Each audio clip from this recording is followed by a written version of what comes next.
మరో బ్రేకింగ్ చూస్తున్నాం. తెలంగాణ హైకోర్టులో కేటీఆర్ కు ఊరట లభించింది. వారం వరకు కేటీఆర్ ను అరెస్టు చేయొద్దని హైకోర్టు తీర్పునిచ్చింది. ఈ రేస్ వ్యవహారంపై విచారణ కొనసాగించవచ్చని తెలిపింది. తదుపరి విచారణను 10 రోజులకు వాయిదా వేసింది హైకోర్టు.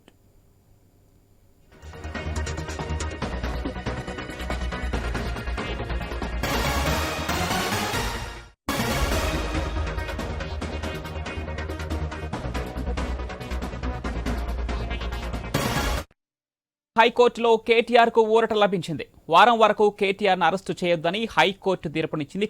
ఈ రేస్ వ్యవహారంపై విచారణ కొనసాగించవచ్చని తెలిపింది కోర్టు. తదుపరి విచారణను ఈ నెల 27 వరకు వాయిదా పడింది.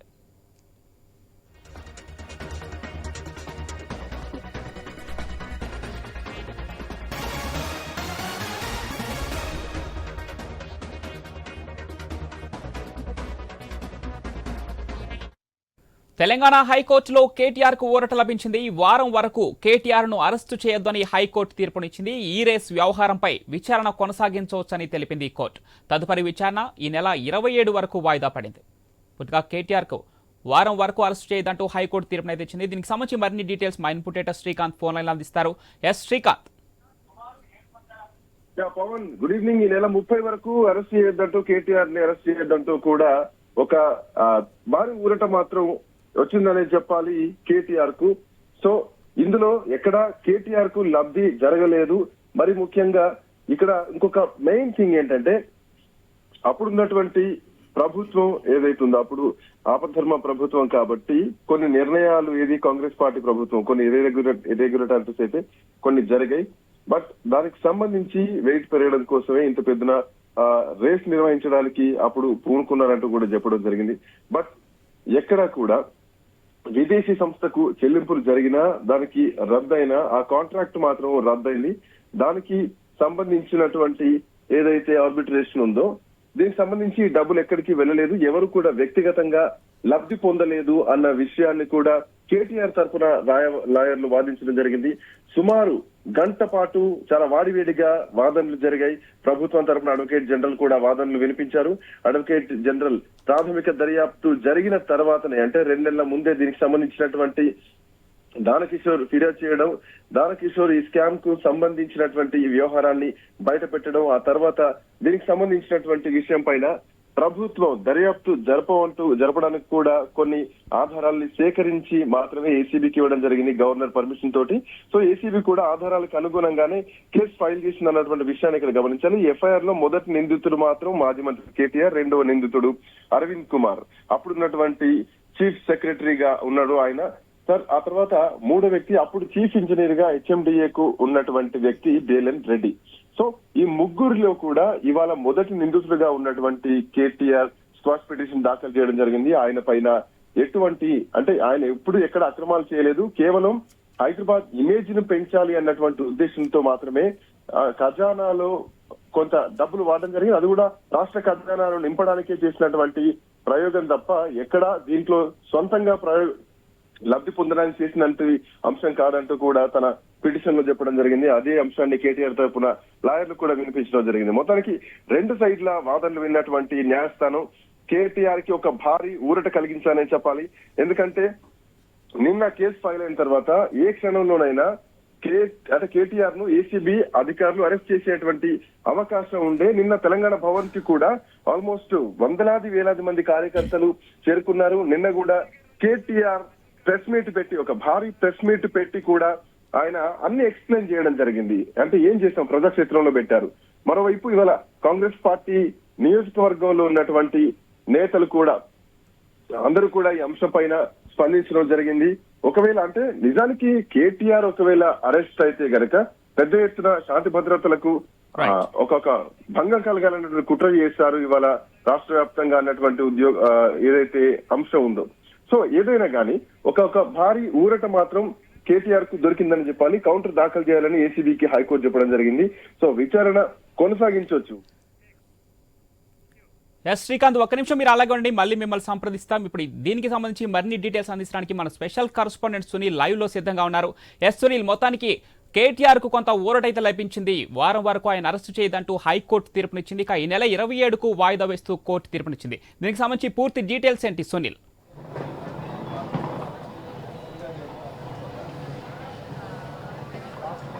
ఎస్ ఈ కార్ రేస్ వ్యవహారంలో మాజీ మంత్రి కేటీఆర్కు స్వల్ప ఊరట లభించిందని చెప్పాలి. ఈరోజు ఆయన హైకోర్టులో స్పెషల్ లంచ్ మోషన్ పిటిషన్ దాఖలు చేశారు. ఆ లంచ్ మోషన్ పిటిషన్పై ఇటు ఆర్గ్యుమెంట్స్ అయితే జరిగాయి. న్యాయమూర్తి ముందు ఇటు కేటీఆర్ తరపు న్యాయవాది కావచ్చు, అదేవిధంగా ప్రభుత్వ న్యాయవాది తమ వాదనలు అయితే వినిపించారు. చివరికి హైకోర్టు కూడా తీర్పునిచ్చింది. దీంట్లో కేటీఆర్ ప్రధానంగా 2 అంశాలను హైకోర్టు ముందుంచారు ఆయన తరపు న్యాయవాది. ఒకటి, తనపై నమోదు చేసినటువంటి కేసుకు సంబంధించి స్క్వాష్ చేయాలని ఒకటి, ఇంకొకటి తనను అరెస్ట్ చేయకుండా ఉండాలి అని చెప్పేసి కూడా హైకోర్టు ఉత్తర్వులు ఇవ్వాలి అని చెప్పేసి ఆయన కోర్టును ఆశ్రయించారు. హైకోర్టు అన్ని అంశాలను పరిగణలోకి తీసుకుంది. ఇరువైపులా ఇటు న్యాయవాదుల ఆరోపణలు, న్యాయవాదులకు సంబంధించినటువంటి వాళ్ళు చేసినటువంటి ఆర్గ్యుమెంట్ విన్న తర్వాత హైకోర్టు కీలక తీర్పు అయితే ఈరోజు వెలువడించింది అని చెప్పి ఉత్తర్వులు అయితే ఇచ్చిందని చెప్పుకోవాలి. వారం రోజుల పాటు కేటీఆర్ని అరెస్ట్ చేయకూడదు, ఈ కేసులో విచారణను కొనసాగించవచ్చు అని చెప్పేసి కూడా హైకోర్టు స్పష్టం చేసింది. ఇక 27వ తేదీన ఇటు ప్రభుత్వ తరపు న్యాయవాది పూర్తి స్థాయి ఆధారాలతో కోర్టు ముందు అన్ని ఆధారాలు ముందుంచాలని చెప్పేసి కూడా హైకోర్టు ఇటు ఉత్తర్వులో పేర్కొనడం జరిగింది. ఆ మేరకు ఆయన హైకోర్టుకు 27వ తేదీ తర్వాత పూర్తి స్థాయిలో వివరాలు అందించిన తర్వాత ఆయన ఆ పిటిషన్కి సంబంధించి ఒక 3 రోజుల సమయం ఉండే అవకాశం ఉంది. టోటల్గా 10 రోజుల పాటు కేటీఆర్కు ఊరట లభించింది హైకోర్టులో అని చెప్పేసి చెప్పుకోవచ్చు. ఈ కేసుకు సంబంధించి పూర్తిగా నిరాధారమైనటువంటి ఆరోపణలు తనపై ప్రభుత్వం చేస్తుంది అని చెప్పి, కేటీఆర్పై చేస్తుంది అని చెప్పేసి కూడా ఆయన తరపు న్యాయవాది చాలా స్ట్రాంగ్గా వాదనలు అయితే వినిపించడం జరిగింది. ఇక పూర్తి వివరాలన్నిటిని కూడా ఆయన కోర్టు ముందు ఉంచారు. అసలు ఎప్పుడేం జరిగింది, ఈ కార్ రేస్కు సంబంధించి తెలంగాణలో రావడానికి గల కారణం ఏంటి, అసలు ఏ ఉద్దేశంతో ఈ కార్ రేస్ని ఇక్కడికి తీసుకొచ్చారు, ఈ కార్ రేస్ తెలంగాణలో నిర్వహించిన తర్వాత ప్రభుత్వానికి ఎంత ఆదాయం సమకూరింది, అసలు హెచ్ఎండిఏ ఎందుకు ఇన్వాల్వ్ అయింది, ఈ అన్ని అంశాలని కూడా కేటీఆర్ తరపు న్యాయవాది కోర్టు ముందుంచారు. ఇక ఇటు ప్రభుత్వ తరపు న్యాయవాది కూడా అంతే సీరియస్గా హైకోర్టు ముందు ఆర్గ్యూ చేసినటువంటి సిచ్యువేషన్ అయితే ఉంది.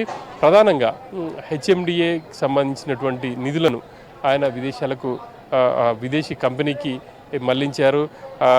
క్యాబినెట్ అనుమతి లేకుండానే ఆ నిధులన్నీ కూడా మళ్లించారు అని చెప్పేసి ప్రభుత్వ తరపు న్యాయవాది హైకోర్టు ముందు ఉంచడం జరిగింది. ఇక ఇరు వైపుల వాదనలు విన్నటువంటి హైకోర్టు న్యాయమూర్తి ఈ కేసులో కేటీఆర్కి అయితే ఊరట లభించే విధంగా ఉత్తర్వులు ఇచ్చారని చెప్పేసి చెప్పుకోవచ్చు. వారం రోజుల పాటు ఆయన అరెస్ట్ చేయకుండా ఉత్తర్వులు అయితే ఇచ్చారు. ఆ తర్వాత ఆర్గ్యుమెంట్స్ ఉండబోతున్నాయి. 27వ తేదీకి మళ్ళీ ఈ ఆర్గ్యుమెంట్స్ వాయిదా వేసిన కాబట్టి ఆ తర్వాత ఎటువంటి ఆర్గ్యుమెంట్స్ ఉంటాయి ఇరువైపులా అన్నదాన్ని బట్టి ముందుకు వెళ్ళే అవకాశం ఉంటుంది. అప్పటి వరకు మాత్రం కొన్ని రోజులకే ఈ కార్ రేస్ నిర్వాహకులు తమను కలిశారని, కేటీఆర్తో చీకటి ఒప్పందం ఉందంటూ తాము ప్రకటించారని, వీరు కూడా సహకరించాలంటూ వారు కోరారని చెప్పి రేవంత్ రెడ్డి సుస్పష్టంగా చెప్తున్నారు. ఇక మరోపక్క చూసుకుంటే కేటీఆర్ తనపై వేసినటువంటి కేసు నిలవద్దని ఆయన కూడా చాలా కాన్ఫిడెంట్గా ఉన్నారు. ఈ నేపథ్యంలో ప్రభుత్వం ఎలాంటి కౌంటర్ దాఖలు చేసే అవకాశం ఉంది? ఈ నెల 27న ప్రభుత్వం ఎలా ముందుకెళ్లే ఛాన్సెస్ ఉందనుకోవచ్చు?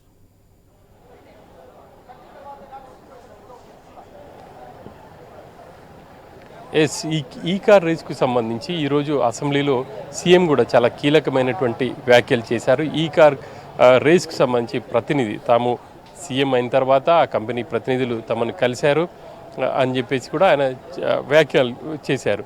ప్రధానంగా ఆ వ్యాఖ్యలు చేయడం కూడా వెనక ఉద్దేశం కూడా మనం చూడవచ్చు. ఈ కార్ రేస్కు సంబంధించి ఆ కంపెనీ ప్రతినిధి సీఎంతో కలిసి దిగినటువంటి ఫోటోను బీఆర్ఎస్ ఎమ్మెల్యేలు ఈరోజు అసెంబ్లీలో ప్రదర్శించారు. వాళ్ళు నిన్నటి నుంచి కూడా నిన్న అదే అంశాన్ని కేటీఆర్ కూడా ప్రస్తావించారు. కాబట్టి సీఎం దానికి సంబంధించి ఒక వివరణ ఇచ్చుకునే ప్రయత్నం చేశారు. ఆ కంపెనీ ప్రతినిధులు తమని అప్రోచ్ అయినప్పుడు ఆ తర్వాత ఆ ఉద్దేశాలను వివరించడమే కాకుండా దానికి సంబంధించి లాభ నష్టాలు కావచ్చు, వివరాలన్నీ పూర్తి వివరాలు వెల్లడించిన తర్వాత అప్పుడు తమకు ఆ అంశం తన దృష్టికి వచ్చింది. ఆ తర్వాతే తాను అధికారులను అడిగిన సమయంలో పూర్తి వివరాలు ఇచ్చారు. ఆ పూర్తి వివరాలు తీసుకున్న తర్వాతే ఎన్నికల కోడ్ ఉన్న సమయంలోనే నిబంధనలు ఉల్లంఘించి క్యాబినెట్ నిర్ణయం లేకుండా, ప్రభుత్వ అనుమతి లేకుండా కేటీఆర్ విదేశీ కంపెనీలకు హెచ్ఎండిఏ నుంచి డైరెక్ట్గా నిధులు మంజూరు చేసినటువంటి విషయం వెలుగులోకి వచ్చింది. ఆ తర్వాత ఆ వివరాలన్నింటినీ కూడా గవర్నర్ ముందుంచాం. గవర్నర్ కూడా కేటీఆర్ విచారణ చేసేందుకు అనుమతించారు అని పూర్తి వివరాలు కూడా సీఎం చెప్పే ప్రయత్నం చేశారు. తాము దురుద్దేశంగా ఆయనపై కేసు ఆపాదించలేదు. ప్రస్తుతం ఈ కేసు ఏసీబీ విచారణ చేస్తూ ఉంది గవర్నర్ అనుమతితో. కాబట్టి సభలో కూడా పూర్తి అంశాలు మాట్లాడలేం. తానే ఇటు మున్సిపల్ శాఖకు మంత్రిగా ఉన్నాను, మున్సిపల్ శాఖ సంబంధించి చూస్తున్నాను సీఎంగా ఉండి, అదేవిధంగా హోమ్ మినిస్ట్రీ కూడా తన వద్దే ఉంది. కాబట్టి ఈ 2 శాఖలకు సంబంధించిన అంశాలు ఇందులో ఉన్నాయి. కాబట్టి ఇటు కేసుకు సంబంధించి ఏసీబీ విచారణ చేస్తుంది, నిధులకు సంబంధించి మున్సిపల్ శాఖ. కాబట్టి ఈ 2 శాఖలు కూడా తన వద్దే ఉన్నాయి. ఇక పూర్తి వివరాలు తాను మాట్లాడితే బాగుండదు. ఆ 2 కూడా దర్యాప్తులో ఫర్దర్గా ఆ దర్యాప్తు సంస్థ ఏసీబీ చూసుకుంటుంది అని చెప్పేసి కూడా ఆయన చెప్పే ప్రయత్నం అయితే ఈరోజు అసెంబ్లీలో చేశారు. తాము ఎవరిపై కూడా కక్ష సాధింపు చర్యలకు దిగట్లేదు. ప్రధానంగా ఈ కార్ రేస్కు సంబంధించి ఆ నిధులకు సంబంధించే ఏసీబీ దర్యాప్తు చేస్తూ ఉంది.